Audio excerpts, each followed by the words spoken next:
Carlos, que nos va a presentar la charla de los hijos e hijas irreverentes del 68 mexicano. Bueno, yo voy a parar. Ando bastante jodido la columna. Me obligó a esta especie de charla, de conversatorio, me obligó a tratar de traer recuerdos, historias, anécdotas del movimiento libertario. Y escribí un pequeño texto, tengo 5 versiones impresas, por si a alguien le interesa, se lo vamos a pasar al final. Al escribir esto me puse a pensar en gente que ya no está aquí, gente, compañeros y compañeras que son actrices o actores de esta historia y que ya caminaron por su lado a otra dimensión, y en particular me acordé de las compañeras. Las compañeras en esta época y en esta lucha, yo creo que fueron como más vulnerables a la represión, a la agresión. Hay varias compañeras que por diferentes causas ya no están aquí. Me refiero a Chantal López, del Grupo Antorcha, que hizo un trabajo muy importante, a la compañera magonista oaxaqueña, poblana, mixteca, Betty Cariño, también a la sindicalista de Regeneración Isabel Trejo, muerta acá en México, a Kena Vicencio, del equipo de marcianos allá en Oaxaca, Rina Rothberg, una compañera pues feminista muy radical, que integró el colectivo Poca Madre en aquella época, nuestra querida compañera Jazmín Aguilar, del Grupo Estudios Ambientales de GEA, Hilda Aguirre, una compañera también feminista, anarcofeminista, que falleció en Puebla. Es decir, un poco al rescatar la historia de esos años, estamos rescatando la historia de personas, de compañeros y de compañeras. En este caso, las primeras imágenes que me vinieron a la mente fueron todas estas compañeras que ya no están ahora, y que la mayoría de los que están aquí desconocen que hizo una aportación muy importante, ¿sí?, a la lucha libertaria, y algunas de ellas al movimiento anarquista. Un poco más adelante yo quise hacer una primera advertencia. Algunas de las cosas que voy a hablar acá son producto ya de recuerdos personales. Muchas de estas cosas no están escritas, algunas aparecen en la nota roja de algunos periódicos provincianos, pero ese esfuerzo de mucha gente está perdido. Realmente cuando se hacen estudios sobre el movimiento libertario o el anarquismo en México, pues se da un brinco exótico desde la CGT hasta el anarcopuntismo. Últimamente han empezado a recuperarse algunos documentos que nos hablan de los esfuerzos ocurridos en los años 30, 40 y todavía hasta el 50, ¿no? Pero desde los 60 para acá, es decir, hacia los años 80, hay un vacío enorme, ¿no? Y es extraño porque precisamente el 68 detona un movimiento que reivindica más el prohibido prohibir, que era una de las consignas principales, a que asaltemos al Palacio de Invierno en pleno verano, ¿no? Era un movimiento más libertario en ese sentido. Entonces la advertencia que hago es que muchas cosas pueden estar deformadas, pueden ser producto de la alucinación del mezcal, lo cual no deja de ser interesante. Y también eso es una provocación. Muchas de esas cosas que estamos hablando aquí nos tendrían que llevar a tratar de recuperar experiencias que ya se vivieron. Mismo aquí con el maestro Alfonso, pues me sorprende que no nos haya hablado del autogobierno de arquitectura, ¿no? Que 50 años después, ¿sí?, es una experiencia mucho más avanzada que lo que está pasando ahorita en todos los movimientos de lucha universitarios.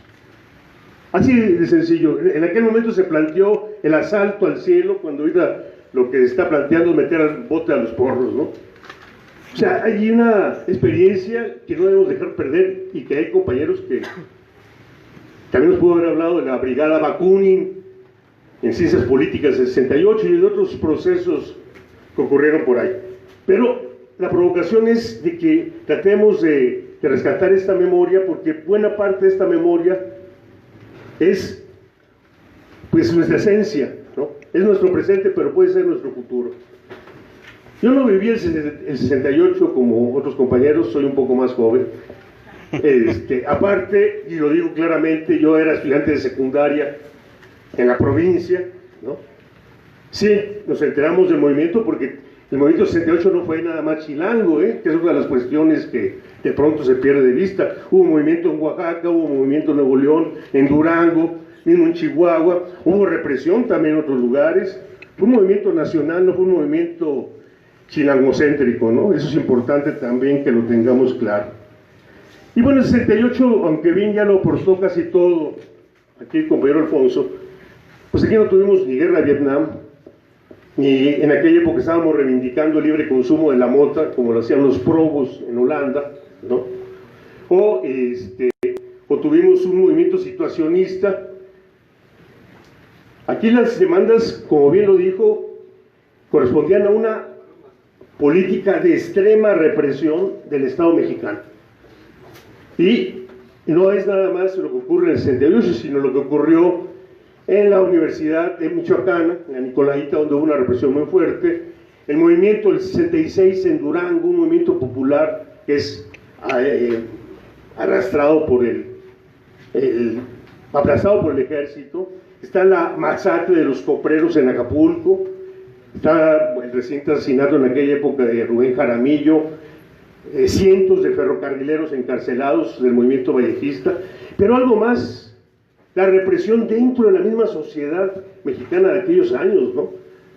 Que digamos que los Teen Tops, la música de los Teen Tops era diabólica. O sea, ese era el nivel de represión, ¿sí?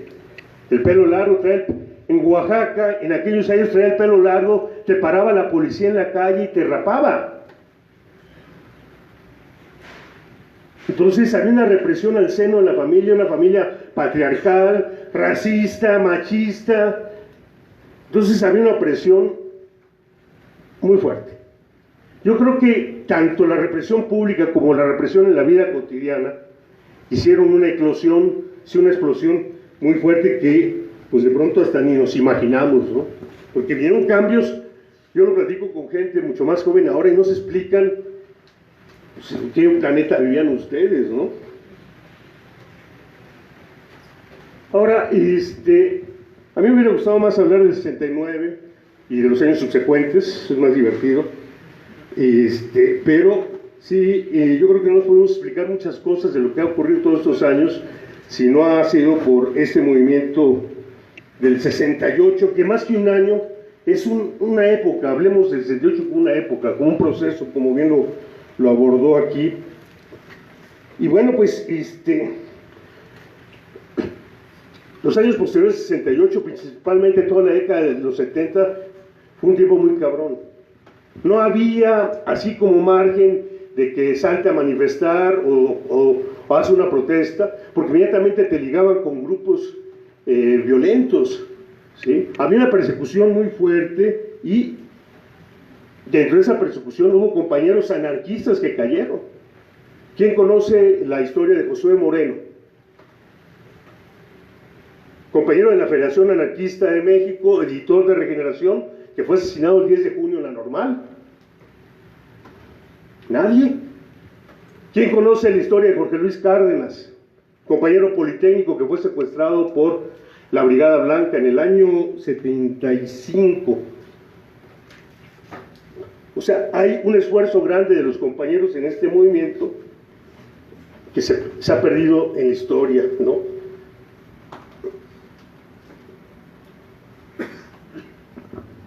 Hacia principios de los 70, después de esta eclosión del 68, yo voy a hablar más de esta época, porque fue la época que me tocó vivir con más intensidad, o de manera distinta, es de que a pesar de la represión de Tlatelolcazo, a pesar del 10 de junio, ¿sí?, de que cualquier movilización, por ejemplo la movilización de la Universidad Autónoma de Nuevo León fue muy reprimida también, estaba había una disposición, había un espíritu de la gente de seguir adelante. O sea, la represión en un primer momento sí provocó un repliegue fuerte, pero al final de cuentas fue como un resorte para ir para adelante. Y dentro de ese resorte, un movimiento que estaba agonizando volvió a tomar aire, como pájaro, como ave fénix, ¿no? Por ejemplo, a mí me tocó hacia el año 71, cuando tenía a lo mejor, no decir mi edad, oír hablar de Kropotkin, de Bakunin, de Flores Magón, de parte de un viejo maestro, ¿sí?, que había estado en las luchas de los años 20. O sea, ese espíritu estaba ahí, como esa semilla estaba como latente, y el movimiento hizo que volviera a brotar. Cuando llegamos a México a estudiar por ahí del año 73, 74, pues nos encontramos ya en la Ciudad de México gente que estaba abiertamente promoviendo el ideal anarquista o movimientos libertarios. Y estamos hablando de muy pocos años después del 68. En aquella época todavía existía una Federación Anarquista de México que era ya un ente agonizante. Eran los restos de un movimiento muy fuerte, principalmente hacia los años 30, 40, la toma de tierras, ese movimiento agrario muy fuerte, libertario en Michoacán, con Primo Tapia, por ejemplo, ¿no? Y lo que llegamos es a encontrarnos con una federación anarquista realmente agónica. En esa época, estoy refiriendo a 1974, 75, la federación anarquista la formaban en aquella época los descendientes de Efraín Castrejón, un grupo de trabajadores del hipódromo, que todos son originarios de Coyotepec, Estado de México, un pueblo que tiene una gran tradición de lucha magonista y que sigue ahorita en este momento en la lucha, en la defensa del agua. Algo completamente pacheco. En Nogales, Sonora, había un grupo anarquista que tenía su propio mariachi.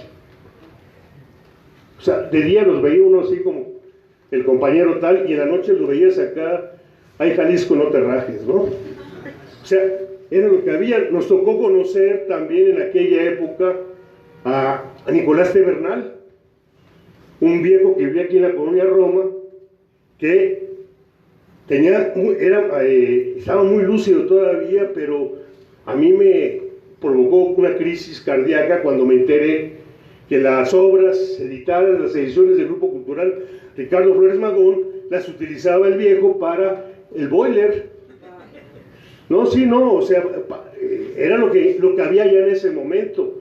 O Evaristo Contreras, que fue el animador de la Federación Anarquista del Centro, del Grupo Sacco y Vanzetti, después impulsor de la Federación Anarquista de México del año 41, pues ya muy solo, enfermo. O en Nayarit encontrar al viejo Gregorio Castillo Arjona y a José Beas, no tiene que ver nada conmigo, aparentemente, que nos relataban las luchas de los trabajadores tabacaleros, las luchas de las tomas de tierra que habían organizado los anarquistas en Nayarit. Pero era lo que quedaba, ancianos en aquella época, ¿sí? Y sabíamos que había grupos por ahí, personas aisladas en Chiapas, en Monterrey, en Ciudad Madero, gente que había estado con Librado Rivera en aquella época, gente ya muy anciana, ¿no? Entonces, este movimiento que estaba ya agonizando, solamente se sostenía por un grupo muy pequeño que editaba el periódico Regeneración. Era un grupo de unas 6, 7 personas, la mayoría profesores normalistas, había algún zapatero, don Salvador Vázquez, y un círculo alrededor, pero muy limitado. Hacia el año 75, 74, 75, este proceso agónico se nutre de esta revuelta que ocurre en diferentes lugares del país, y el entorno del Grupo Regeneración de la Federación Anarquista de México de aquellos años empieza a crecer.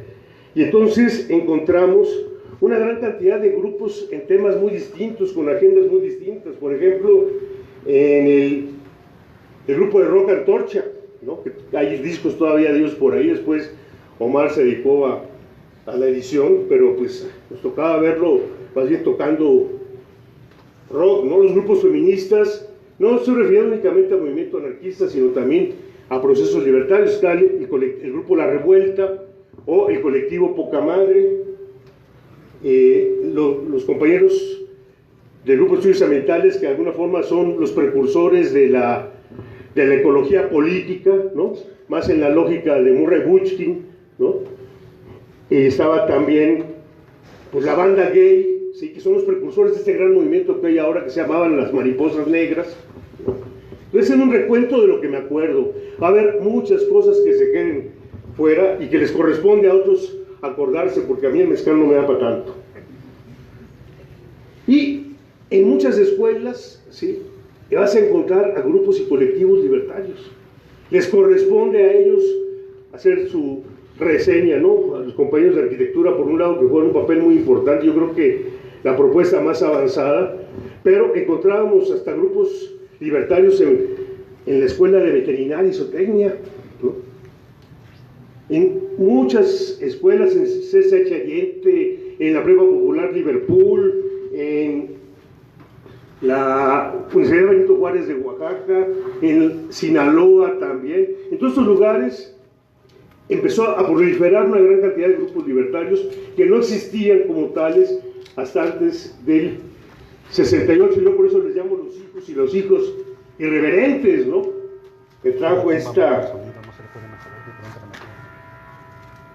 Y quisiera, si me lo permiten, para reflejarles el ambiente de esa época de mediados de los años 70, referir 4 anécdotas. Espero no aburrirlos. En el año 75, Luis Echeverría Álvarez, siendo presidente de la República, se le ocurrió entrar a la Facultad de Medicina.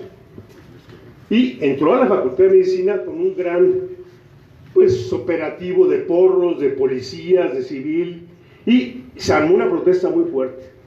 Hubo pedradas, hubo insultos, gritos, corretizas, hubo gente que le sacaron la pistola ahí mismo, pero en medio de todo eso, de pronto apareció una bandera negra que decía "Viva la anarquía" con K.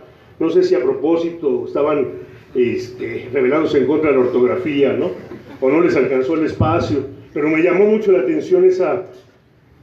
También, en esa época, algunos tuvimos la desgracia de estudiar economía en la UNAM, y pues era el reducto del marxismo doctrinario, ¿no? Ahí si no recitabas el Capital, por lo menos en la versión de Marta Harnecker, estabas fuera, ¿no? Bueno, pues como en todas las facultades de la UNAM en aquella época, había un torneo interno de fútbol. Y cada grupo político en aquella época sacaba su equipo, ¿no? Entonces los comunistas, los de la Juventud Comunista, sacaban al Dinamo de quién sabe con chingados.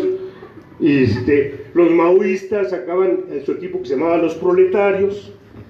De pronto los trotskistas sacaban, ¿cómo se llama el equipo de los trotskistas? Ya acordarme. El Estrella Roja. Y de pronto, en la meca del marxismo autoritario, doctrinario, ¿sí?, aparece un equipo que se llama Bandera Negra, ¿sí?, que no solamente les va a ganar. El equipo de Bandera Negra ganó el campeonato en medio de insultos y de mentadas, ¿no? Bueno, lo bueno es que es un equipo que también se nutría de algo de alcohol en aquella época. Pero les comento eso de cómo se fue dando esta presencia en muchos aspectos, ¿no? Una tercera anécdota. En España, a mediados de 1975, un año después del asesinato de Salvador Puig Antich, un anarquista que fue ejecutado en el año 74, hubo un nuevo anuncio de ejecución de otros 5 opositores al franquismo.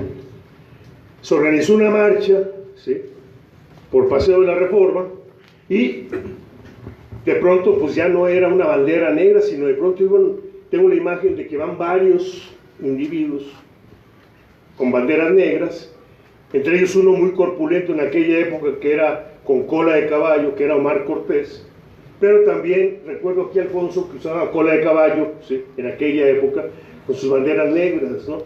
Y pues era tan exótico en aquella época eso, que se nos acercó una señora y nos dijo que todavía no los matan y ustedes ya están de luto.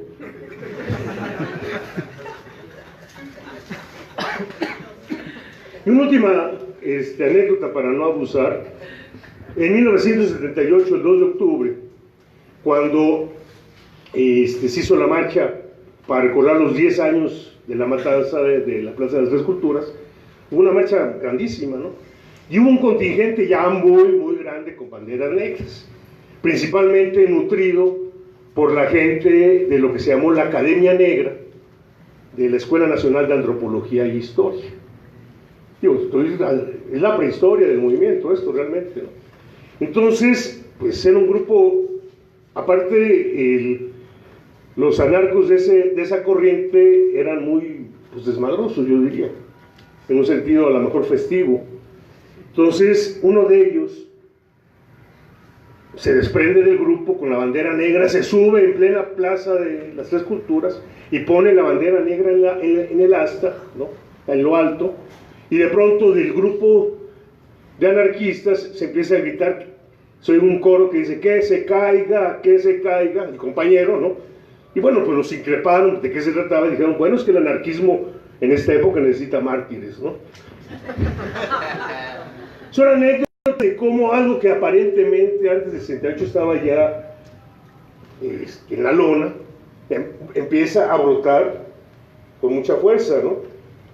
Y cuando me refiero a ese tipo de luchas no me estoy refiriendo nada más al tema, por ejemplo, del movimiento anarquista en sí, ¿no? Hubo, por ejemplo, en los años 70 una oleada de huelgas y de movimientos de trabajadores.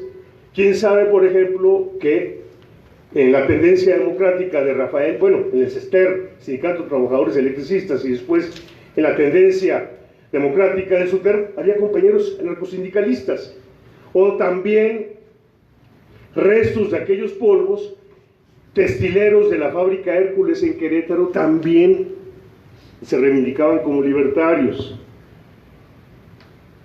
En las huelgas de los panaderos, de los tranviarios, en el movimiento del colegio de bachilleres, el sindicato del colegio de bachilleres, incluso el sindicato de la Secretaría de Pesca, del Infonavit, hubo compañeros que abiertamente se reivindicaban como anarcosindicalistas, anarquistas, o algunos una tendencia que pues fue aliada importante de esos movimientos, que es el movimiento consejista, ¿no?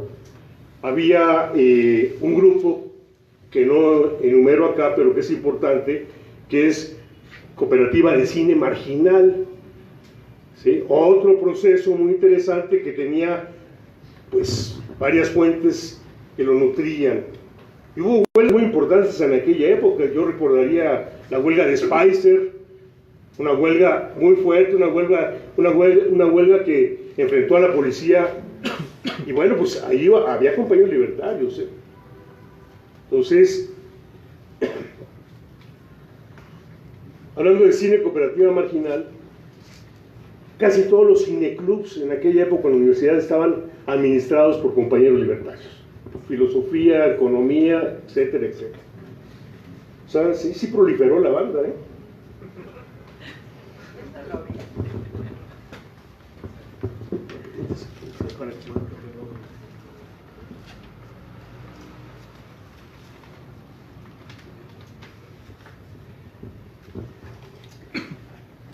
También hubo lucha campesina donde estuvieron ligados compañeros libertarios. En el caso, por ejemplo, del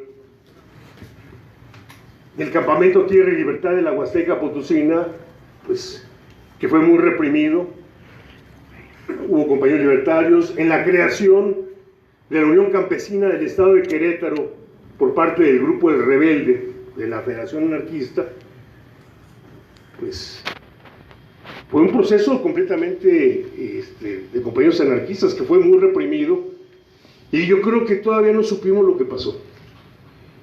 Me refiero a que hubo varios compañeros solidarios de esa lucha que fueron desaparecidos en aquella época y nunca más volvemos a saber de ellos. Así de cabrón, ¿no? había compañeros de la Facultad de Química que pues tenían ciertos conocimientos y no sé, fue muy cabrón. Y hubo otras situaciones muy fuertes, digo, no voy a decir nombres, pero tengo dos compañeros estudiantes del estado de Hidalgo, de un pueblo de Izmiquilpan, se prendieron con el anarquismo y terminaron matando a un cacique por allá, ¿eh?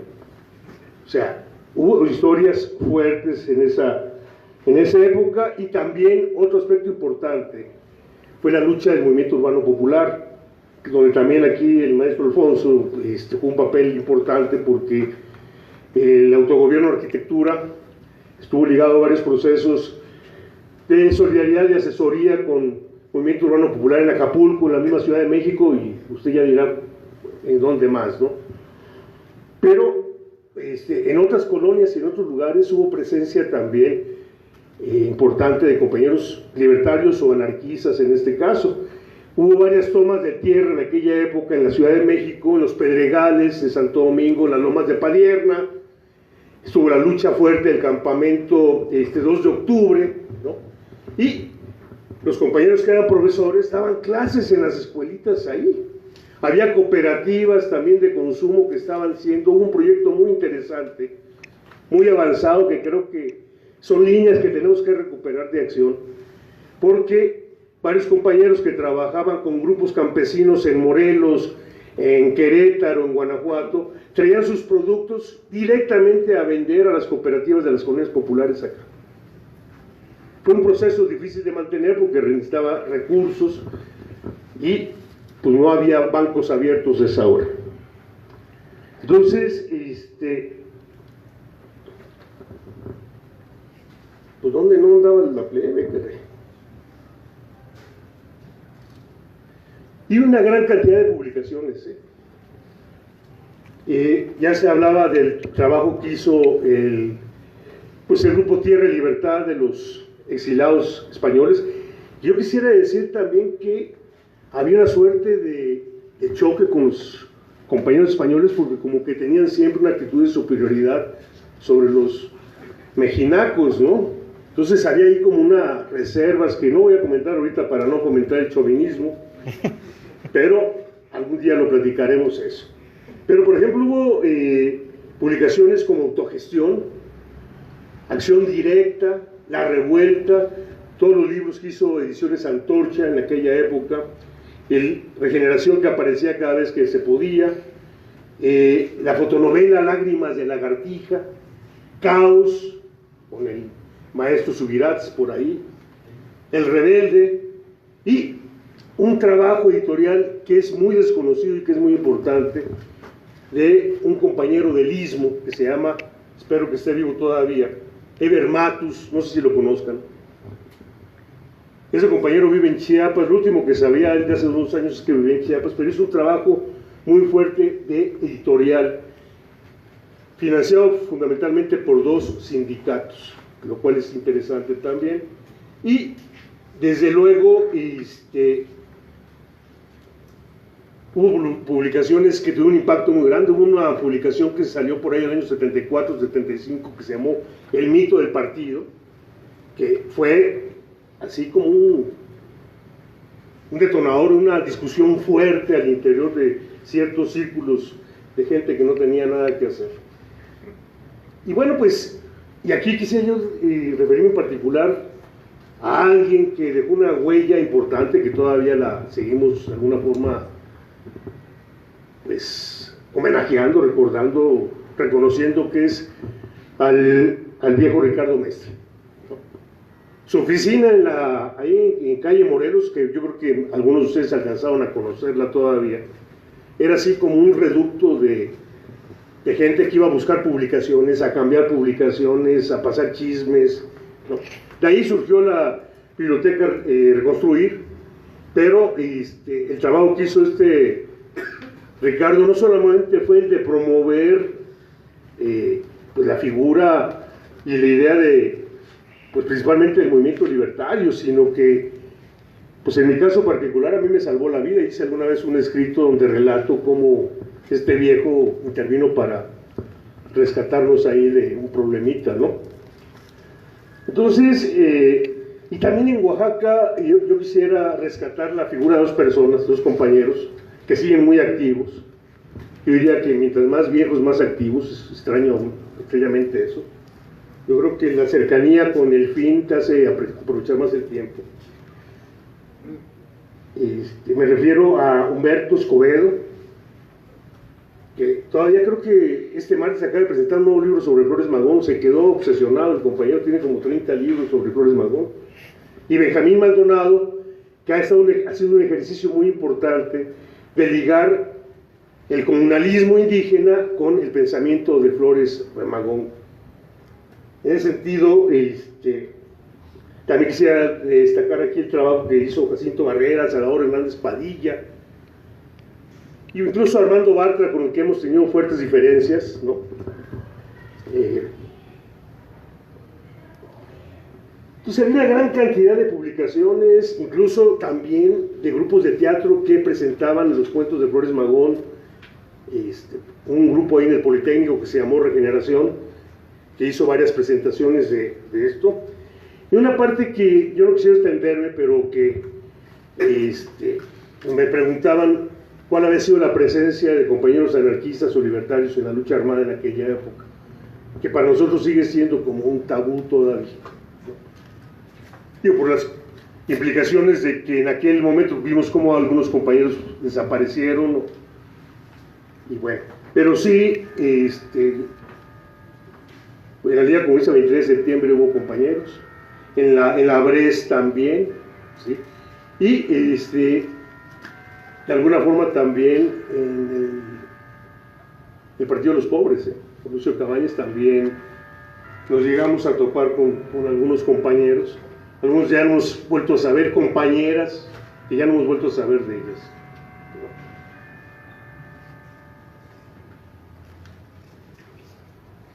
Es como un recuento de recuerdos esto, pero que a lo mejor sirve como un detonador para que alguien a lo mejor diga, pues por ahí podemos ir rescatando estas historias, ¿no?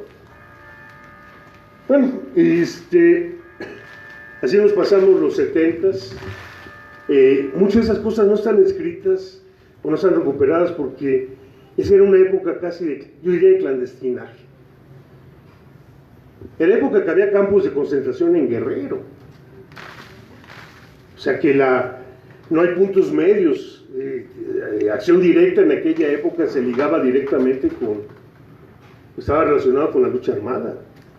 No había puntos ahí de que eres anarquista y era cárcel clandestina, era brigada blanca, y estuvo un poco fea la cosa.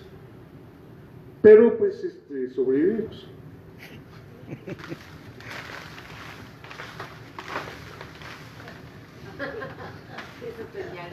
Es una señal del cielo, nos empieza. Está tronando Popocatépetl, ¿eh? Es una.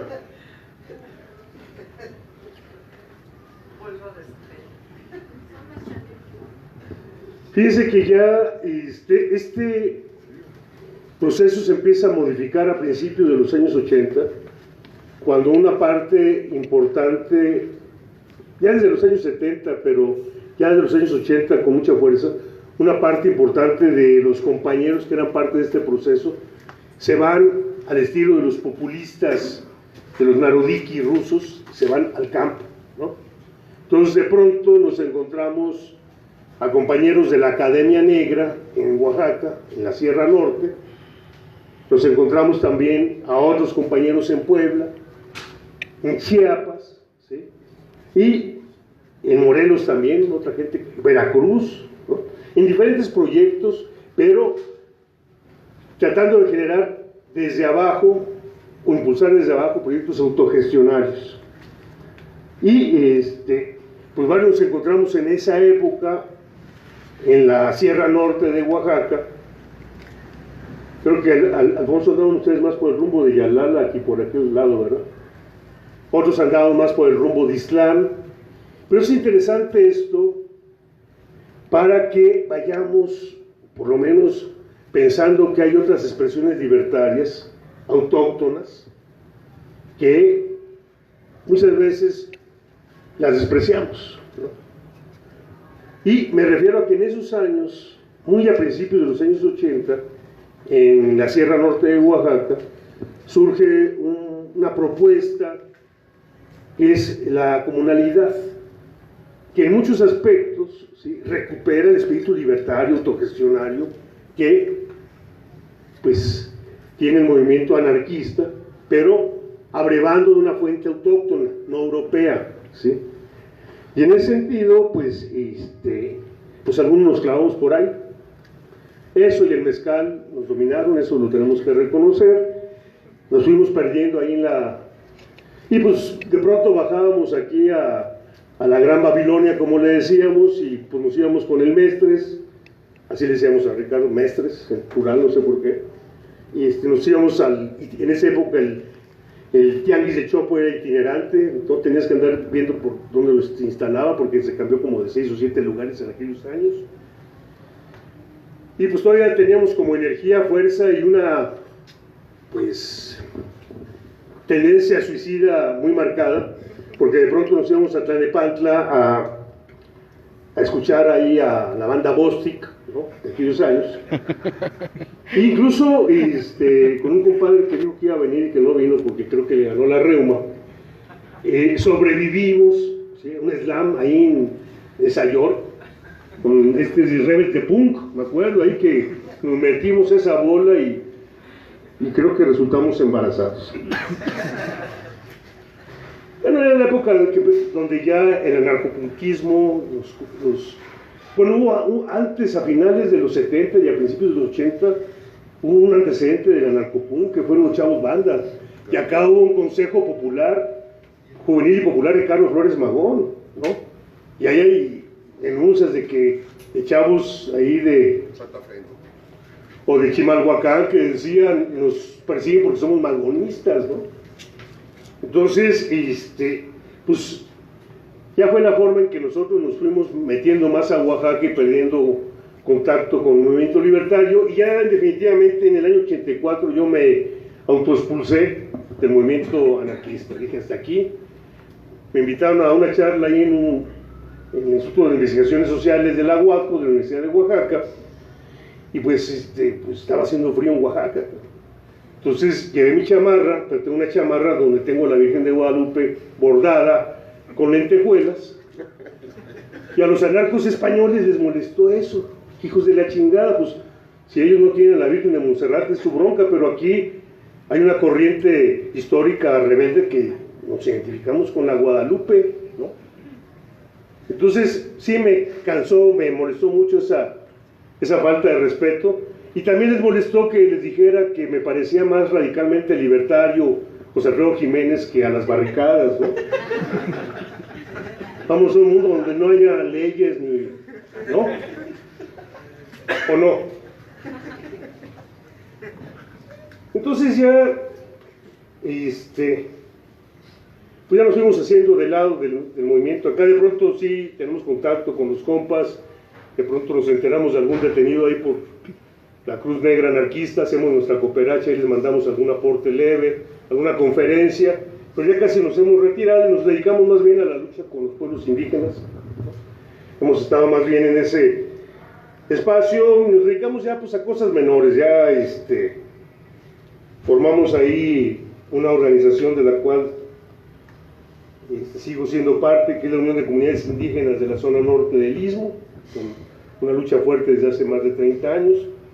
Escribimos este folletín en la primera, esa ya la sexta edición, pero la primera, que es un intento de ligar el magonismo con sus raíces indígenas, que también lo abordaba un poco Alfonso. Organizamos un foro internacional sobre los derechos de los pueblos indígenas, algo muy interesante. En aquellos años de los 70, la presencia del PRI en todos los espacios, entonces la figura de Ricardo Flores Magón era así como un héroe B, nivel B, ¿no?, de la Revolución Mexicana, que nutría las bases ideológicas del Estado priista. Una lucha muy importante que se dio en aquellos años fue rescatar la imagen de Flores Magón, la figura, el pensamiento de Flores Magón. Hubo una compañera inglesa que trabajaba en la Ibero, Yandel Joy, que hizo un trabajo muy importante de rescate, Y bueno, hubo muchas gentes más que se dedicaron a ir publicando los sesos de Flores Magón, haciéndolo cada vez más tóxico al sistema, ¿no? Imagínense ustedes a Emiliano Zapata, Francisco Villa, Flores Magón aquí en un homenaje a Carranza, ¿no? Sí, así era de jodida la cosa. Y bueno, pues una cosa importante que hicimos en aquella época fueron las caravanas. Veníamos al Panteón de Dolores, donde está en la rotonda de hombres y mujeres ilustres, aguas, ahí está desmoronando esa puerta. Y veníamos con los compañeros de los Xochitlán, traían banda, flores, mezcal, tamales, y nos íbamos a la tumba de Ricardo Flores Magón y hacíamos un acto político que impedíamos ya a los priistas que ocuparan el espacio, hasta que se aburrieron los priistas y dijeron, ya Flores Magón ya no nos sirve, es muy tóxico, y no. Bueno, pues esas caravanas con la gente mazateca de los Xochitlán fueron muy chingonas. Y bueno, pues fuimos parte también de la campaña continental 500 años de resistencia indígena, donde nos ocupamos también con compañeros libertarios en Brasil, en El Salvador, compañeros libertarios en Colombia, ¿no? Movimiento muy interesante.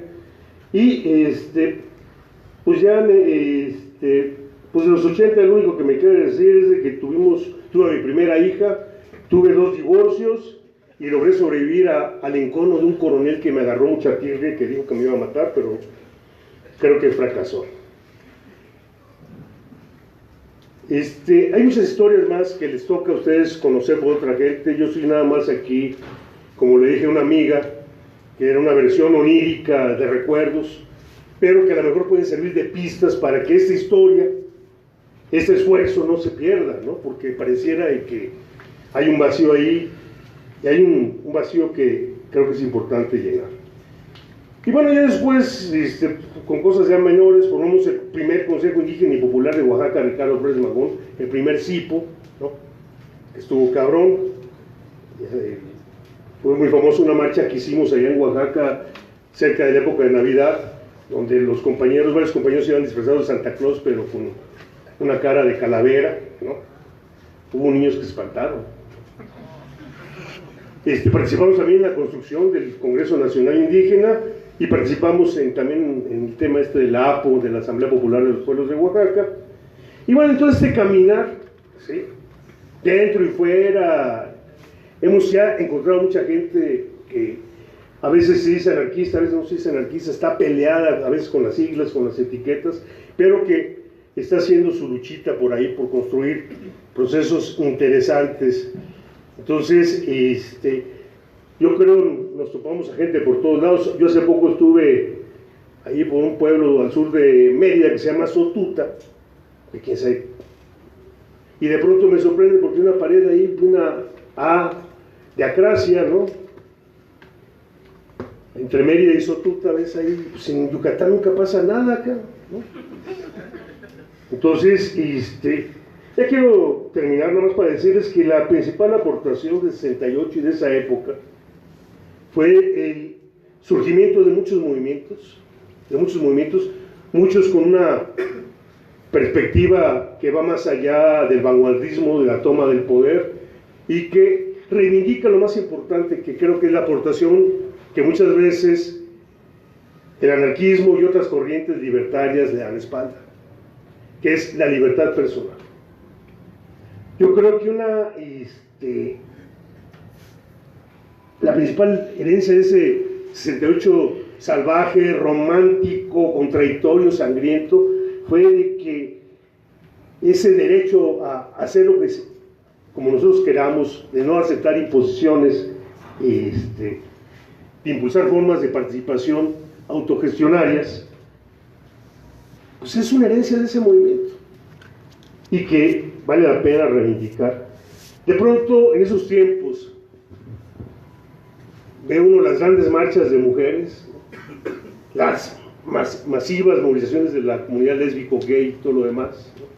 Las luchas de los pueblos indios en algunos lugares por la autonomía, las defensas de la madre tierra y de los animales, y lo que dice, bueno, esto es una visión diferente que no nos podemos explicar sin el 68, que no nos podemos explicar sin el esfuerzo de muchos compañeros y compañeras que ni siquiera nosotros conocemos, ¿sí? Algunos perdieron la vida en este proceso, ¿sí?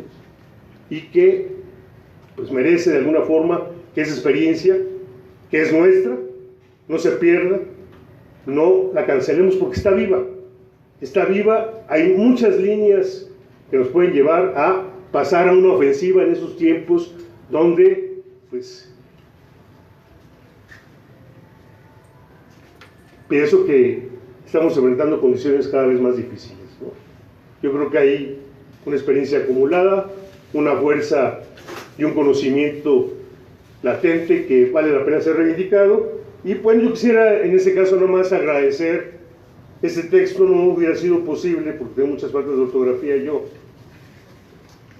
sin el apoyo de David Arriaga, de Juan Óscar Martínez de la Academia Negra. Bueno, David estuvo un tiempo en Cooperativa de Cine Marginal, de pues, el viejo luchador Pedro Echeverría, que a los 70 y tantos años, pinche viejo loco, andaba en moto y lo atropellaron hace no mucho tiempo y ya no quiere escribir, y de Benjamín Maldonado. Son compañeros que aportaron para esto.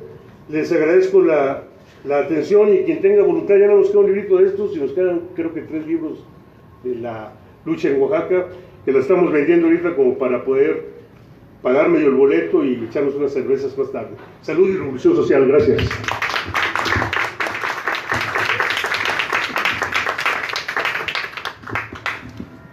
No, compañeros, no sé si alguien tenga algún comentario, alguna pregunta.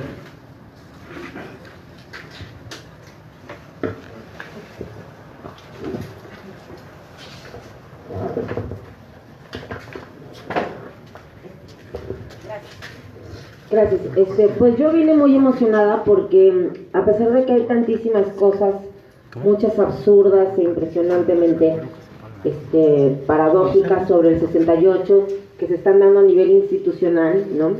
Creo que justamente era muy necesario y muy importante la presencia de esta otra ala, ¿no? Porque yo justo ahorita vengo del Comité 68, yo soy hija del Búho, de Eduardo Valle, y me la he pasado terriblemente sufriendo las burocracias revolucionarias supuestas, y me da mucha tristeza, por ejemplo, algo que me va a pasar en estos días. Yo voy a hablar, voy a ser oradora en Tlatelolco, pero a mí se me hizo bonito que un compañero que se llama Enrico Chapela, que hizo una canción muy hermosa que se llama La Libertad Jamás Se Olvida, basada en el discurso de mi papá del 13 de septiembre, y entonces la propongo y la llevo a reuniones y la llevo a consejos y la llevo a todo, dura 5 minutos, y hoy me dicen, por ejemplo, que no va a estar, ¿no? ¿Por qué? Porque alguien del no sé qué núcleo especial decide que no es un consenso, ¿no? Y entonces son el tipo de cosas que dices, híjole, por supuesto que la gente y los jóvenes están cansados de este tipo de espacios que son verticales, que son autoritarios. O sea, a pesar de que el movimiento en sí mismo era un movimiento antiautoritario, hay gente que se ha aprovechado de él, ¿no? Como es por decirlo, Pablo Gómez, o sea, este tipo de gente que de verdad no tiene vergüenza. Mismo Graue, ¿no? Se pone a condecorar a Graco Ramírez cuando era un porro, ¿no? De su época. Entonces es tanta la basura y las montañas, digamos, que yo hoy venía prácticamente llorando y decía, claro, yo tengo que ir ahí solamente porque sé que dentro del anarquismo hay otras cosas que además no se han visibilizado, ¿no? Están ahí, pero están escondidas o guardadas. Y entonces, para mí sigue siendo el anarquismo, y al escucharlos a ustedes me da gusto porque me sentí como otra vez en un lugar cómodo, ¿no? A diferencia de estos otros espacios en los que he estado últimamente. Y me parece que justo es súper importante. Yo sé que ustedes no están por la reivindicación protagónica de que pero creo que sí es importante que la demás gente sepa, ¿no? Que efectivamente el discurso de los jóvenes pues era antiautoritario, y a lo que se enfrentaban era al autoritarismo en sus casas, en sus escuelas, en la calle, en todos los círculos, y que lo que algunos de nosotros, por ejemplo, mi papá era, yo digo que era un comunista anarquista, porque el primero fue comunista, era de economía y no podía hacer otra cosa al principio, hasta después, ¿no? Pero ¿cómo se ha perdido esto y ahora no hay una serie de, pues, cosas extrañas que digo, sin demeritar lo que Comité 68 va a hacer ahora, porque hay una parte del Comité 68 que está luchando, y que era Raúl Álvarez Garín, ¿no? Que siempre estuvo en contra de la injusticia y demás, pero esos espacios que de verdad ya son complicados, ¿no? Por lo menos para mí, para tratar de pensar cosas diferentes, nuevas formas de organización, nuevos mundos, en esas estructuras que a mí ya no me dan, ¿no? Entonces, el anarquismo creo que sigue siendo una posibilidad de reinventarse, una posibilidad de repensarse, una posibilidad de replantearse, y creo que sí hace falta, y por eso agradezco el espacio de ahora, ¿no? Y nada más tengo una pregunta, porque una amiga, muy querida, es hija de Germinal Plaja, y nunca supe, porque él murió cuando ella tenía 3 años, nunca supimos, por ejemplo, si el anarquismo del que él pues había, por parte de su familia, era una herencia, digamos, si la había de alguna manera podido comunicar, digamos, dentro de estos espacios que pues eran comunistas también y no daban mucho lugar, pero me gustaría saber si Germinal, por ejemplo, ¿no? En algún momento hizo alusión, digamos, ¿no? Al anarquismo. Y pues muchas gracias y felicidades por seguir sanos y fuertes para venir a contarnos.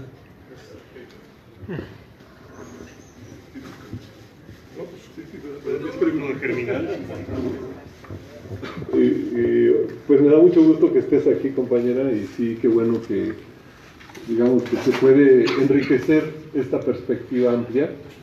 Creo que lo decíamos hace un rato y lo reitero, había de toda clase de tendencias a lo largo del proceso de 68 en particular, y por fortuna creo que logró como crearse un clima en que nos escuchábamos todos, es decir, se abrió como una especie de ventana de mucha libertad. Creo que por eso el sentido de libertades democráticas quedó muy bien, le quedó muy bien el chalequito al niño, de que permitía entender que había habido una época de mucha apertura y de mucho respeto, en el sentido de que no se estaban echando tantas cacayacas en aquel tiempo, ¿no? Al revés, había mucha como ojos abiertos y expectativas muy de reconocer que los compañeros tal vez pensaban de otra manera, pero se podía explorar otras cosas. Teníamos tan enfrente, tan tremendos retos, tanta fuerza represiva enfrente, que no había de otra más que dialogar entre todo el mundo, ¿no? Pero entonces es una pregunta muy específica y tal vez vale la pena responderla muy directamente y con mucho gusto. Digamos que por supuesto conocí muy bien a Germinal le decíamos, al Germinal Pérez Playa, es un apellido catalán. Él venía de una familia de origen catalán, de los republicanos. Su papá fue secretario de Educación de la CNT ahí en Cataluña, cuando fue el proceso, digamos, de la República Española del 33 al 36, y llegó aquí pues todavía con mucha esperanza, ¿no? Con mucha como posibilidad, como expectativa de aportar algo, ¿no? Sus hijos ayudaron mucho en ese sentido. Ahora tú preguntas qué ocurrió con esto, ¿no? En particular, él fue compañero, colega mío en la Escuela Nacional de Arquitectura de ese tiempo, y sí, éramos parte de ese comité de lucha.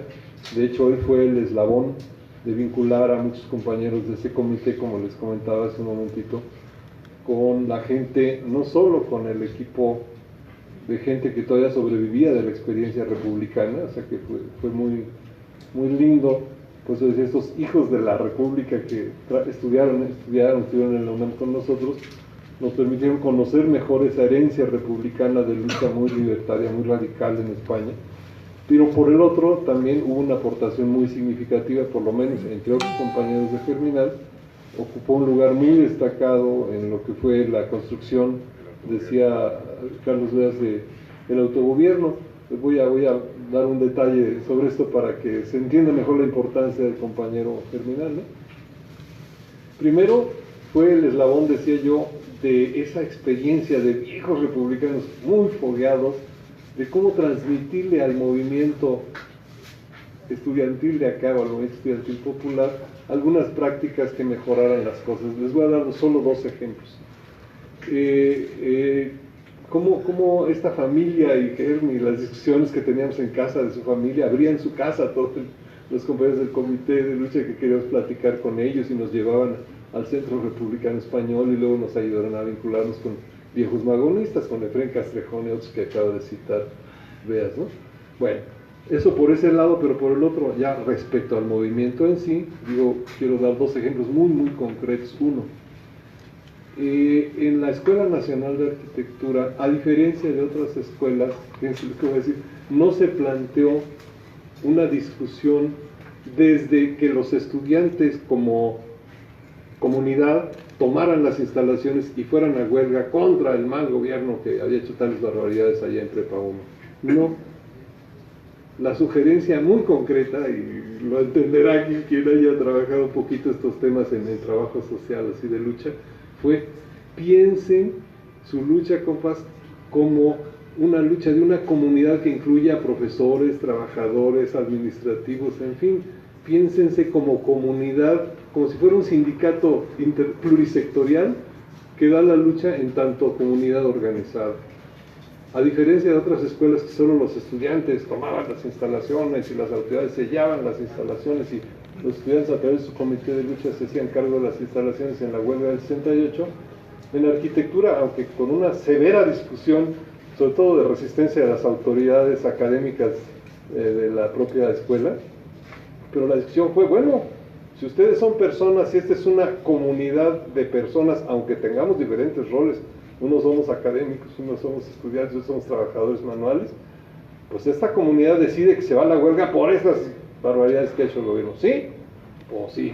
Entonces, compañeros, profesores, autoridades, etcétera, están formando parte de esa decisión, ¿verdad? Entonces son parte de este comité de lucha que decide la huelga. Y entonces vienen para acá las llaves de las instalaciones, así podemos imprimir desde el mimeógrafo, ¿no? Desde el offset de la facultad, y no de... ¿Sí me entienden? O sea, las instalaciones eran de todos, y si ellos querían también participaban. Por supuesto no participaron mucho, los profesores más inquietos sí, pero las autoridades no.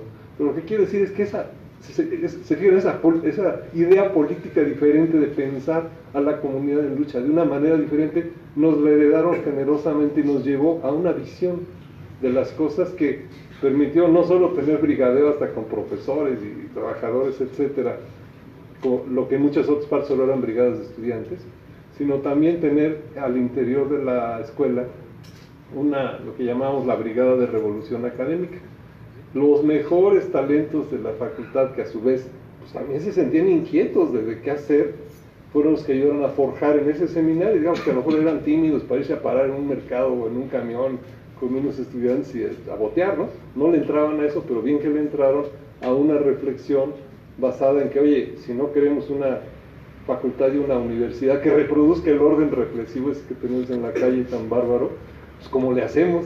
Y entonces empezamos desde el 68 a concebir en ese seminario que estaba incubándose a lo largo de todo el proceso de huelga del mismo 68 y en los años siguientes sucesivos, lo que en 72 reventó como una gran movilización de escuela con vinculación popular, con todo aquel movimiento popular con que nos habíamos enlazado desde el 68, pero dándole nutrimento a una orientación de esa escuela, que luego ya fue facultad, en autogobierno, o sea, no regida por decisiones autoritarias o autocráticas de la Junta de Gobierno, y que decidía vincular la educación con el apoyo a la movilización popular. Entonces esto permitió un tipo nuevo de universidad, por lo menos en ese rincón, y una de nuestras primeras personas que destacó mucho en esa tarea fue Germinal Pérez Plash.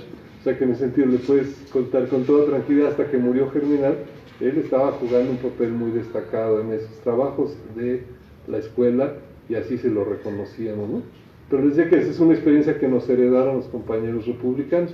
Otra, muy bonita y muy simpática. No sé si lo han notado, de arquitectura, en efecto, no tenemos ningún protagonismo, ni en el 68, ni después como grandes figuras acá que son los compañeros que estaban en el Comité de Lucha, en el Comité Nacional, en el Consejo Nacional de Huelga. No, ¿por qué? Porque la recomendación estratégica es hagan representaciones rotativas, compañeros, no se expongan a justamente qué la represión focalizada. Democraticen su propia base, nombren a más gente, que vaya a ser representante de sus trabajos. Y en ese sentido íbamos, y en efecto, los que íbamos nos dábamos cuenta de que había otros que se entronizaban en esos cargos. Es un problema que en muchas comunidades no se tuvo la agilidad, digamos, para democratizar más ese proceso interno. Es parte de la vida de este país, ni modo, pero lo que estoy contando es justamente una herencia que sí nos permitió cambiar algunas de las estrategias de la lucha en la arquitectura. Eso se lo debemos a Germi, a su familia y pues a la herencia de los republicanos. Díselo a su nieta que qué bonita historia. De veras que lo que nos heredan es padre. ¿Algún otro comentario? Sí, gracias. Yo nada más quiero agregar algunas anécdotas, así como las que mencionó Carlos. Yo recuerdo que algunos de los dos libros que leí sobre el 68 se habla de que en la normal el representante era anarquista. Creo que era uno de los campos, me parece, ¿no? A lo mejor. Sí. Posiblemente. Después en otro de los libros leí que después del 2 de octubre, había una desbandada tremenda y el autor decía que se preguntaban, bueno, ¿y qué hacemos? Solamente los anarquistas andaban movidos. Siempre he visto que los anarquistas son bien poquitos y sin embargo, bueno, sí, en comparación, si lo vemos ahorita con los obradoristas, es muy pequeño, ¿no? Entonces que un autor dijera solamente los anarquistas después del 2 de octubre andaban movidos, a mí realmente me sorprendió, así como también lo dijo Carlos, iba en la secundaria, no tenía contacto y eso me sorprendió. Después también, en la huelga del 86 en filosofía hubo un grupo que se llamó Los Chochos, no sé si hasta dónde tengan conocimiento de ello. Eran una bola de desmadrosos, como 4 o 6 chamacos, y andaban bien movidos también, sí tenían esa identificación con el anarquismo. En cuanto a la cuestión obrera, recuerdo un tipógrafo que alguna vez fue corrido, era de Editorial Diana, donde él trabajaba.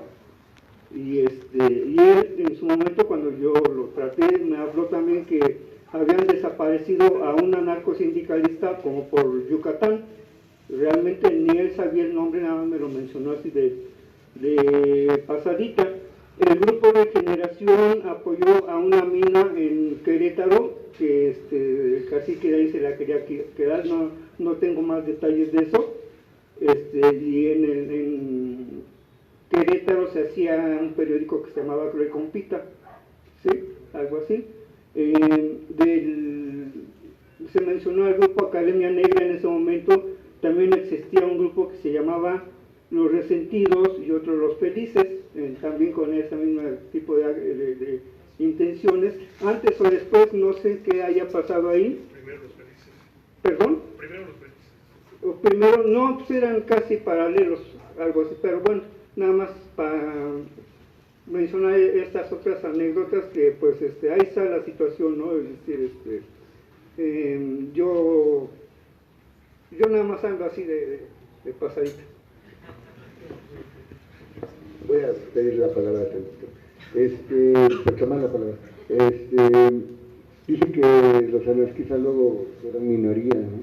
Yo recuerdo en el 68 en Jalapa, tenía creo 15 años, y los jóvenes sin ninguna capacitación política, una formación ideológica, fuimos los que más participamos tomando camiones y haciendo la huelga de solidaridad de toda la enseñanza media y la universidad. Tomamos camiones de todos lados, nos bajamos de una forma caótica, ¿no? Pero porque no teníamos una formación, pero teníamos algo que era que no nos llenaba ninguna tendencia política, ninguna organización, ni los partidos que había, ni eso, y teníamos una represión, como dicen, muy fuerte, era casi el clandestinaje, ¿no? El pelo, hasta para ir al baño tenías que hacer unas reverencias, y acá al menor te expulsaban, ¿no?, de la escuela. Si pasabas una película, las pasábamos clandestinamente, las películas políticas, como eran un poquito después las del Grito y eso. Si se daban cuenta que habías participado en la organización, ya eras expulsado. Entonces, en los talleres escondidas hacíamos las funciones clandestinas durante los 70, ¿no? Pero en el movimiento, también una cosa que me he dado cuenta últimamente, que fue muy captado todo por la UNAM, o sea, se hizo más famoso, como que los humanistas tomaron ese pretexto para seguirle. Yo veo en la película, ayer estuve viendo la de El Grito, y los contingentes son del Poli, ¿no? Y sin embargo, parece a nivel nacional que el movimiento fue protagónicamente más fuerte en la UNAM, y en los estados casi ni la huelga, nosotros tuvimos la huelga por solidaridad como 2 meses antes, y había un estado de sitio, una represión a los chavos, a los dirigentes, a los maestros, a los alumnos.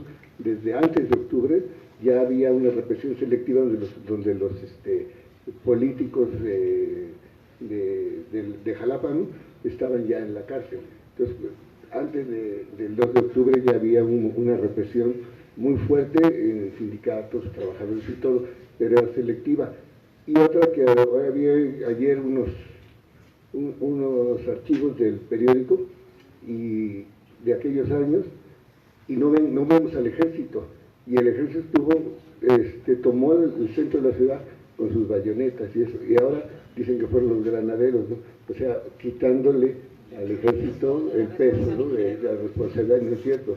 Yo salí corriendo ahí ese día, tuve una represión con gas, ¿no?, y me acuerdo muy bien las bayonetas, ¿no?, que era muy... Bueno, eso nada más que los anarquistas, creo que son, hasta mucho antes de formarse, de conocer estas teorías libertarias, cuando las conocemos nos sentimos como que ese es nuestro lugar, ¿no? Porque habíamos leído algo de Lenin o algo así, y la vida de los partidos o la vida de las organizaciones que se te presentan son muy autoritarias, son muy jerárquicas, son muy represivas, y entonces cuando leímos por primera vez una teoría anarquista, dijimos, no, pues esto es, y mandamos a la fregada a todos, ¿no? Y hasta la fecha.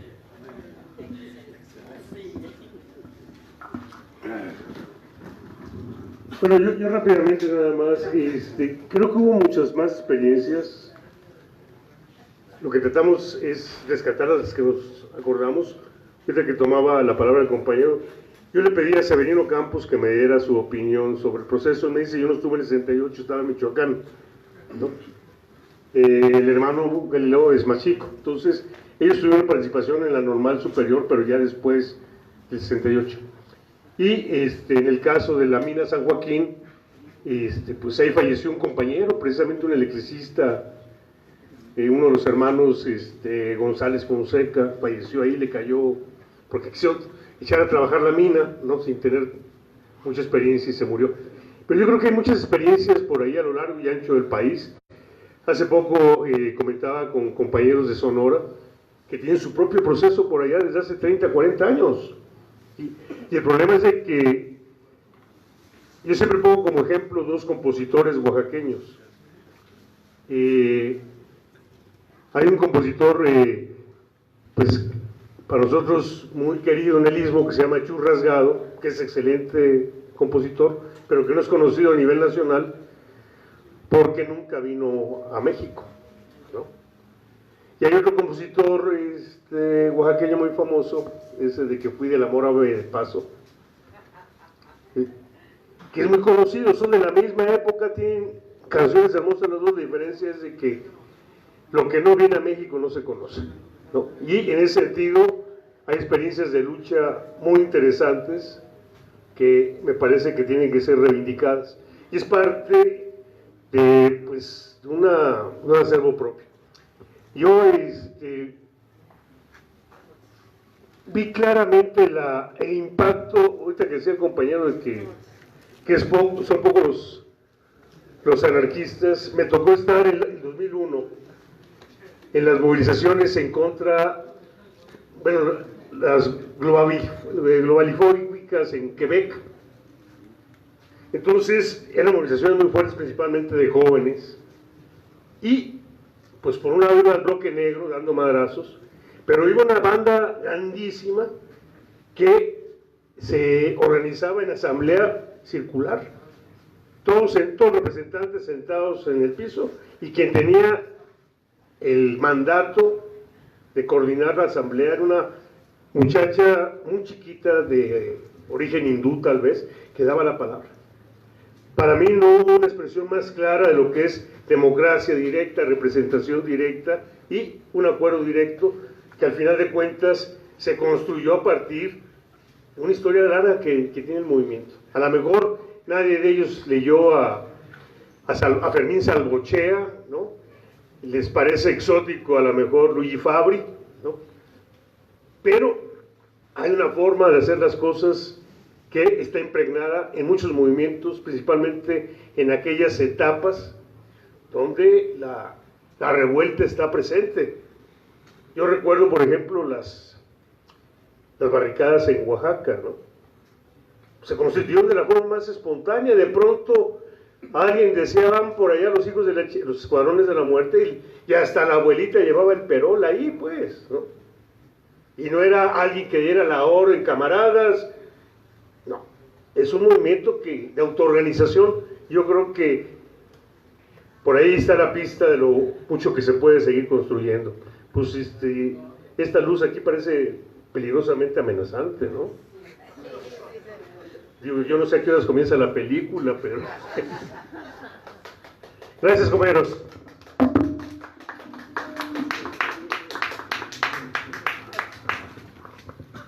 Quiero comentar un par de ideas que surgieron ahorita en las últimas aportaciones. La primera es que en efecto en la Escuela Nacional de Antropología e Historia, que pues, está radicada aquí en la Ciudad de México, ha sido campo de experimentación de varios intentos muy libertarios.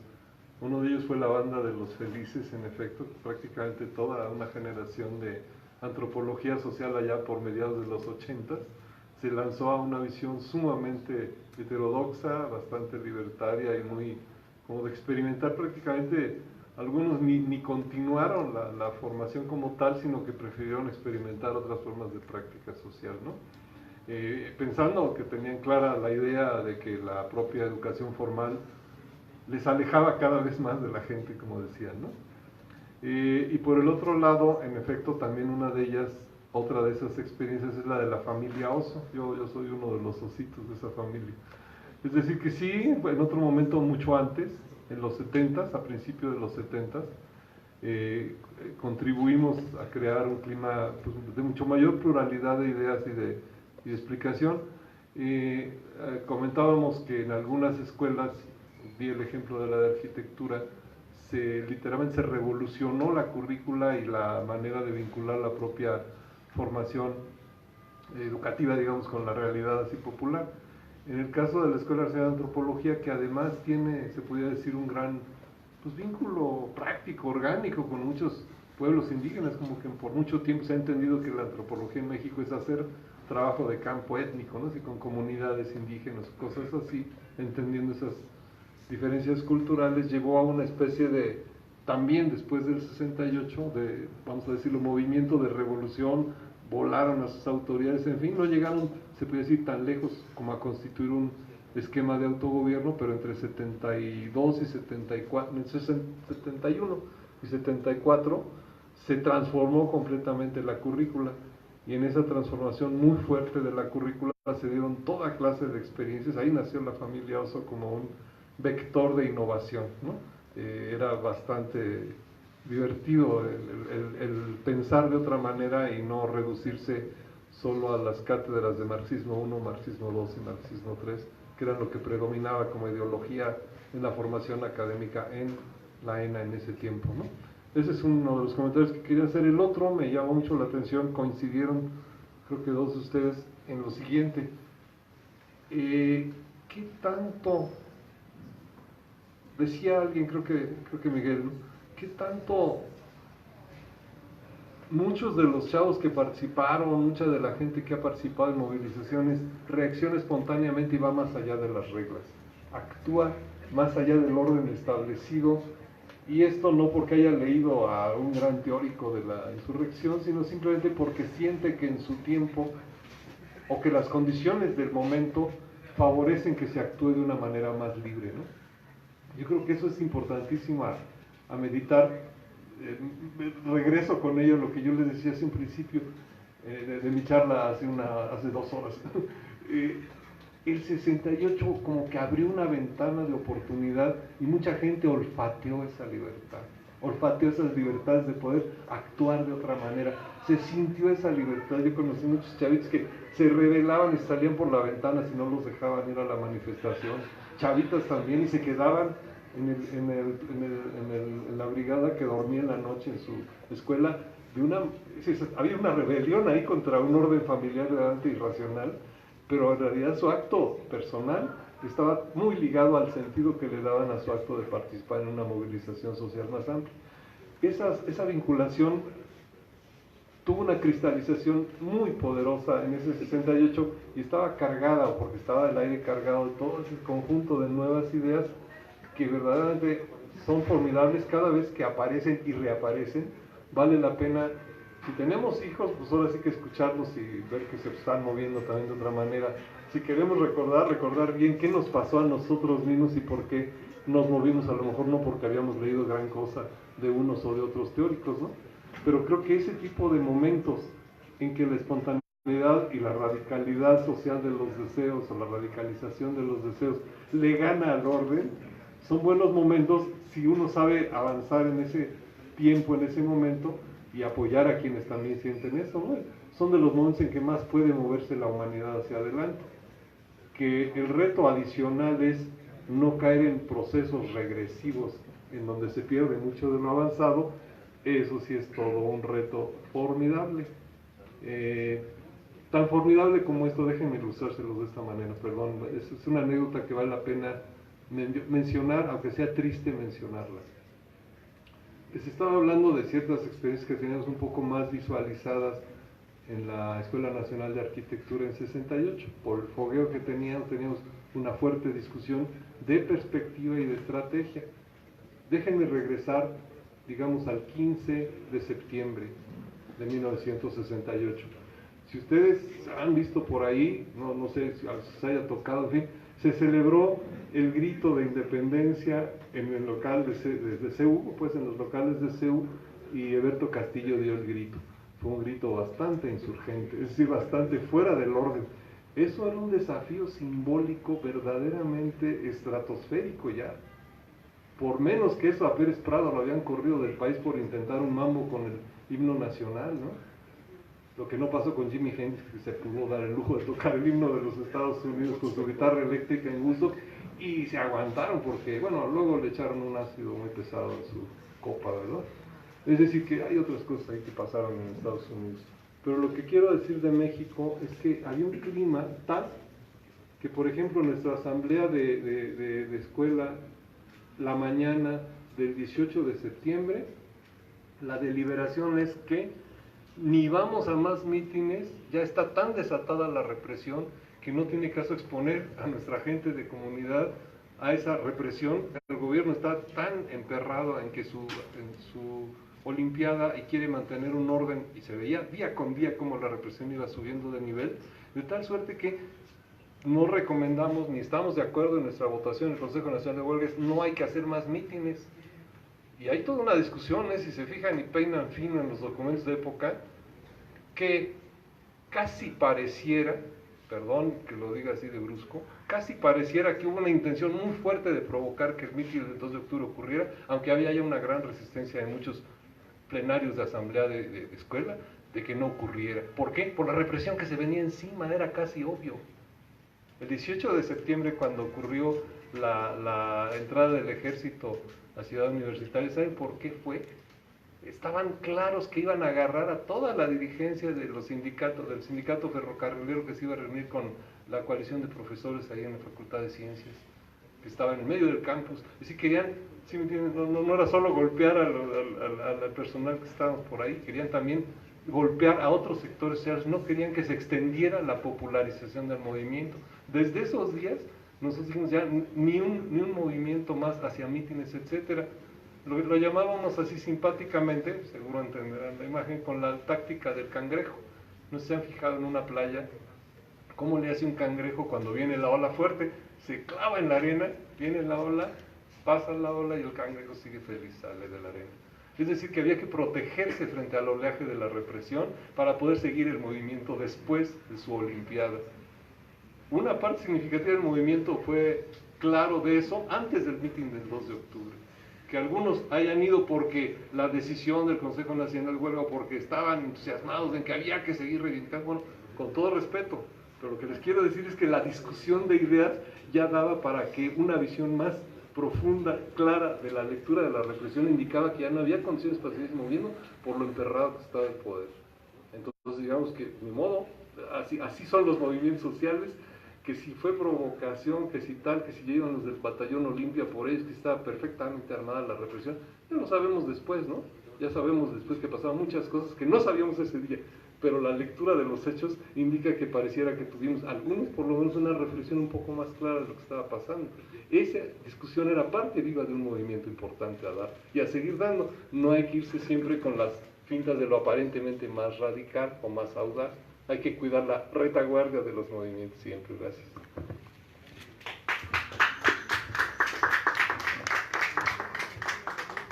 ¿Algún otro comentario o pregunta? Bueno, a mí me parece que ha sido muy interesante la experiencia de la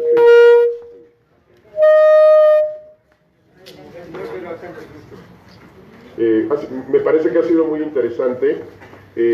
Desde mi punto de vista, yo creo que, aunque en el imaginario de la gran mayoría de las personas no se reconozca en el anarquismo una de las corrientes ideológicas y políticas nutricias implícitas más importantes del 68 mundial, es evidente que la potencia del pensamiento libertario influyó de un modo u otro en la radicalidad del proceso.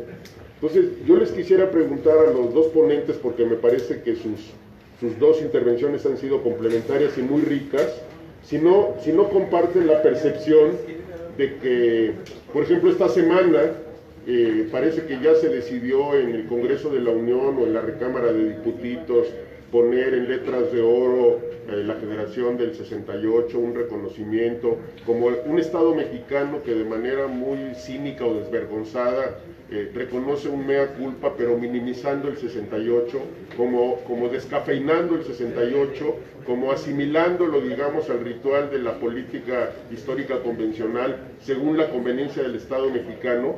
Yo veo, por ejemplo, que incluso en TV UNAM hay no sé si era una película o un documental de Carlos Volado, que prácticamente ya parece una telenovela del canal donde te estrellas, ¿no? Es decir, hay una banalización de la importancia profunda de la lucha del 68, que no compartirían en los dos ponentes el punto de vista de que una de las tareas del anarquismo contemporáneo es reflotar la verdadera raigambre radical, contestataria y alternativa del 68, precisamente por su implícito carácter libertario, que habría que reflotar, sobre todo no solo por lo que realmente ocurrió en el pasado, sino particularmente por lo que falta que hacer todavía ante una situación de desafíos muy importantes para una lucha eventualmente triunfante de emancipación integral del existente humano en México y en el mundo, ¿no?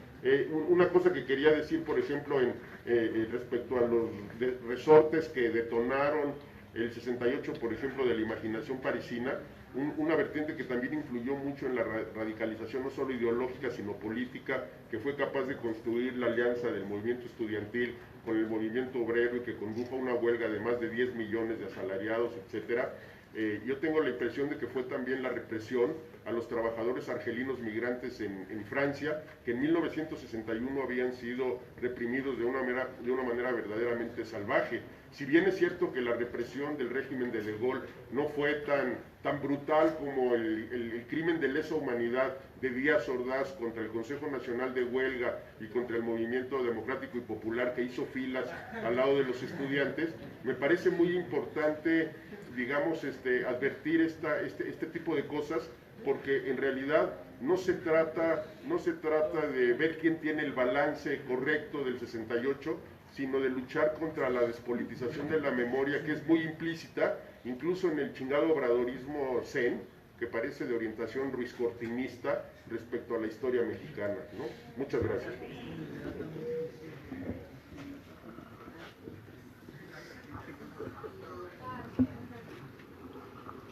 Bueno, ya abusando mucho de la palabra, lo cual puede provocar un odio profundo. Yo nomás diría que parte de la exposición que estamos haciendo precisamente es de que hay experiencias que son rescatables, que forman parte de este proceso. Qué bueno que Alfonso ya abordó un poco el tema del autogobierno y la arquitectura, pero por ejemplo hablábamos de este proceso de cooperativas urbanas que tienen un comercio directo, un intercambio directo con grupos de productores en el campo, que al final de cuentas es el modelo comunista, ¿sí?, o anarcocomunista en el fondo. Yo creo que hay muchas experiencias que están por ahí en germen, hay unas que están más desarrolladas, otras que están distorsionadas, pero pues precisamente reposicionar esto, darle sentido y no perderlo de vista, yo creo que es la tarea que tenemos, ¿no? Entonces, yo lo rescataría por ahí. Pues yo coincido con el compañero que nos hace el aporte y la reflexión en que primero creo que todo grupo que tiene una inquietud por pensar cómo transformar la realidad, y creo que esta federación tiene esa inquietud, tiene una hermosa tarea de rescatar esas historias auténticas de lucha social y esos resultados de luchas que van ocurriendo, pero que son continuamente, si no borradas, sí arrinconadas, ¿no? Arrinconadas por la retórica del poder dominante, que no quiere que sean escuchadas, que no quiere que sean recordadas, y que continuamente trata como de, si no puede negarlas, por lo menos, como decían ustedes mismos, como edulcorarlas, ¿no? Descafeinarlas, ¿no? Quitarle su sabor. Bueno, en ese sentido es una tarea continua, ¿no? Pero no solo por el pasado, por reivindicar una buena historia de lo que ocurrió, sino por el presente y por el futuro, por construir más consistentemente. Yo digo que cuanto más claro podamos entender lo que pasó, por ejemplo en Francia, en efecto, lo que ha pasado en cada parte y aquí en México, con este tipo de luchas de las que hemos estado hablando estos últimos 40, 50 años, y cuanto más veremos primero que varias de ellas siguen vivas, que los nervios o la sangre que corre por ellas, una sangre rojinegra radical, se puede decir, sigue viva, solo que no están contadas en los libros de historia oficial, por supuesto. Entonces, rescatar eso, reconocerlo y activarlo o valorarlo en la historia propia, quiere decir en la historia de la propia acción que uno siga realizando, pues le nutre mucho más que nada más oír de ellas o leer un viejo libro sobre el magonismo, ¿no? Y en ese sentido, la tarea, yo digo, es rescatar o aprender de lo que está ocurriendo, de lo que tiene esas historias todavía de vida, y seguir trabajando con ello. A veces tiene uno versiones muy pesimistas de lo que ocurre en la realidad contemporánea, pero nada más por dar un ejemplo de una obra que nos ayuda a ver en otra perspectiva. Hay un librito que anda por ahí circulando que se llama Regiones que caminan hacia la sustentabilidad. Tal vez hayan ustedes oído hablar de Víctor Toledo y Benjamín Ortiz. Está en el internet, si uno lo busca, lo baja. 2 docenas de experiencias vivas de cooperativismo, de trabajo social de base, de regiones que están trabajando no porque los gobiernos quieran, sino porque lo están haciendo a pulso, y eso son experiencias que le podrán poner banderas negras o no a esto, hablando de lo de comunalismo indígena, por ejemplo, pero que están construyendo un nuevo país, solo que están tan arrinconadas que casi no las ve uno si no voltea hacia ellas. Yo digo que vale la pena buscarlas, ¿no? Y por supuesto, en el caso francés, ¿cómo entender lo que ocurrió ahí en Francia, en esa formidable huelga salvaje, aunque haya durado unas pocas jornadas? Ahí hizo crisol, como dicen los propios situacionistas, yo creo que lo explicaron mejor que cualquier otro. Ocurrió que lo que nadie se esperaba, que solo ellos habían logrado sugerir, que era el clima de ese tiempo, ocurrió. Entonces fue la mejor constatación de que estaba mucho podrido en Europa, mucho podrido en ese socialismo burocrático, y aún en Francia, y en efecto toda la carga de esa guerra argelina, además de la derrota en Vietnam que tenían los franceses en la mala conciencia, además de la represión a los argelinos en Francia, etcétera, ¿no? Es decir, que Francia estaba tan cargada de todo eso que también reventó, como aquí en México reventó en libertades democráticas, solo que ahí con una explosión muy fuerte. Que solo hayan podido frenarla con, cosa que aparentemente no se ve clara, con la elegante salida de Gaulle a voltear todos los cohetes tierra-aire, perdón, tierra-tierra que tenía hacia los centros industriales y a decir, bueno, si siguen en huelga, pues a ver a cómo toca, así con la ominosa sombra de lo que había pasado con la represión de la Comuna de París, por un lado, y por el otro, dándoles unas reivindicaciones históricas a todos los trabajadores en huelga para desviarlos de la demanda radical que tenían, que vamos, no resistieron el cañonazo los sindicatos procomunistas, que fueron los que jalaron a los trabajadores a aceptar esas inmensas y gigantescas reivindicaciones, 25-30% de aumento salarial directo. ¿Qué sindicato en el mundo recibe eso después de una huelga? Nadie. En Francia, todos los que se fueron a la huelga, sin problema. Entonces, digamos que logró habilísimamente el aparato de gaulista volverlos a cauce con la amenaza del garrote y la zanahoria al mismo tiempo. Entonces, hay que entender también, lo cual no quiere decir que no se aprendió del movimiento radicalizado, pero también de cómo tiene todavía los poderes en curso cierta potencia de fuego, ¿no? Y que hay que seguir aprendiendo de todas las experiencias.